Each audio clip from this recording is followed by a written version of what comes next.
La princesse royale Anne vient d'être prise à partie en pleine rue, devant les caméras, par des manifestants qui lui ont crié des questions sur ce que sa famille savait réellement de la relation entre son frère Andrew Mountbatten Windsor et le pédophile condamné Jeffrey Epstein.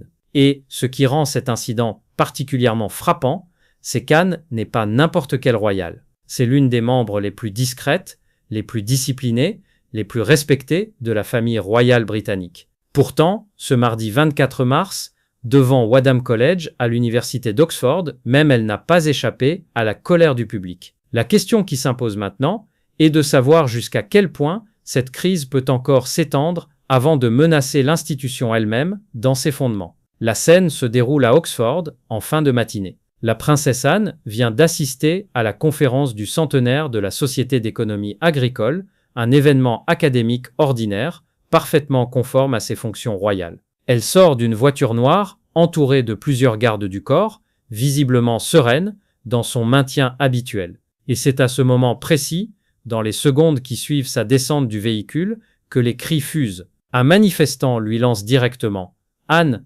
depuis combien de temps étiez-vous au courant pour Andrew et Epstein ?» Un autre reprend immédiatement la même question. Un troisième ajoute « Qu'est-ce que vous saviez et quand l'avez-vous su ?» Et une voix se détache encore, plus insistante. « Quand allez-vous répondre à la question ?» Anne ne s'est pas arrêtée. Elle n'a pas répondu. Elle n'a pas sourcillé. Elle a continué à avancer, droite encadrée par ses gardes du corps, et à pénétrer dans l'université sans un mot. Mais si la princesse royale a maintenu son calme en apparence, tout suggère que cette scène a laissé des traces bien au-delà de ce que sa posture impassible laissait paraître. Car les manifestants n'étaient pas des inconnus. Ils appartenaient au groupe républicain Anti-Monarchie République, qui a immédiatement diffusé les images de l'incident en ligne. Ces manifestants ne se sont pas arrêtés à ce seul incident.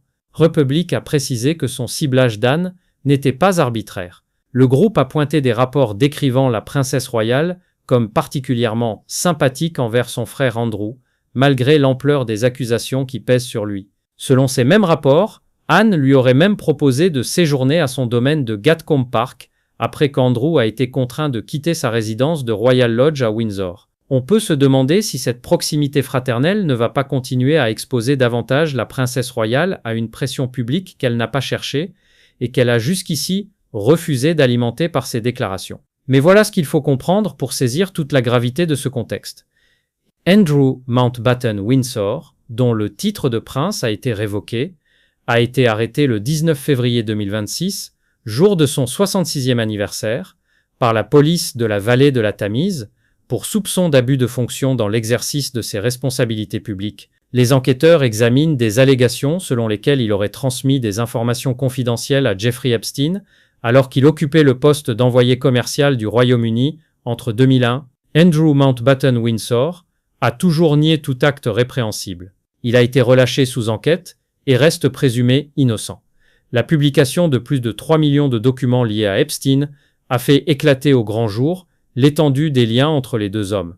Des courriels, des photographies, des échanges entre collaborateurs, tout cela a alimenté un torrent de révélations qui n'a pas cessé depuis des semaines. C'est dans ce contexte que le roi Charles III a publié une déclaration officielle le jour même de l'arrestation de son frère.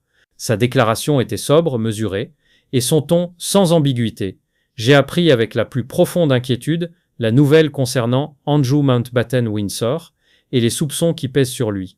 Ce qui suit maintenant, c'est le processus complet, équitable et approprié par lequel cette affaire sera examinée selon les modalités qui conviennent.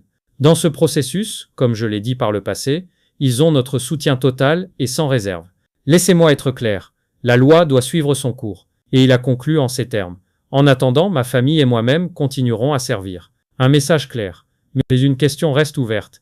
Est-il suffisant pour endiguer une crise qui semble prendre de l'ampleur chaque semaine? Car Anne n'est pas la seule à avoir été prise à partie.